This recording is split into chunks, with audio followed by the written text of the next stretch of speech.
Tiniyak ng Malacanang na tatapusin ang investigasyon sa isyu ng maanumalyang flood control projects bago matapos ang termino ng Pangulong Marcos Jr. Muli namang iginiit ng palasyo na hindi palalampasin ang mga kontraktor at mga opisyal na nasa likod ng sablay na proyekto. Si Clazel Pardilla sa Sentro ng Balita Live. Angelique, target ng administrasyon ni Pangulong Ferdinand R. Marcos Jr. na tapusin ang investigasyon sa mga sablay at maanumalyang flood control project bago matapos ang termino ng Pangulo. Naglitawan na ang mga bara-bara at wala naman talagang proyekto kontra baha.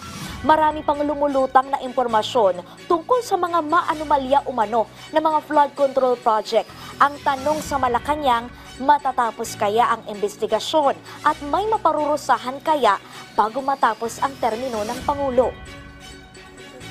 Yan po ang gagawin po ng Pangulo. Sa kanya pag-iimbestiga, kinakailangan po na may managot.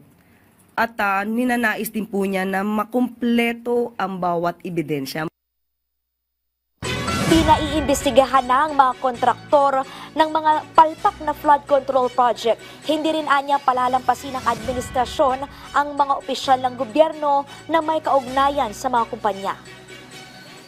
Sa mga top 15 contractors na di umano may kaugnayan sa mga senador, katulad ni Senator Bongo, kaibigan man, malapit sa kanyang puso, kung nakakasama sa mga anomalyang katulad nito, ito po ay paiimbestigahan at pananagutin ang dapat managot. Sa ngayon, kinumpirma ng Malacanang na nasa 60 hanggang 80 bilyong piso ang pinarerendahang ilabas ng Pangulo. Bahagi ito ng higit 6 na trilyong pisong pambansang pondo ngayong 2025 na sinasabing isiningit at wala sa prioridad ng administrasyon.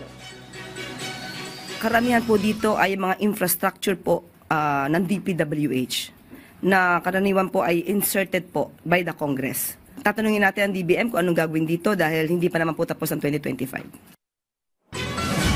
Angelique, ngayong araw din ay kinumpirma ng Malacanang na for acceptance o nakatakdang tanggapin ang pagbibitiw sa pwesto ni NBI Chief Jaime Santiago.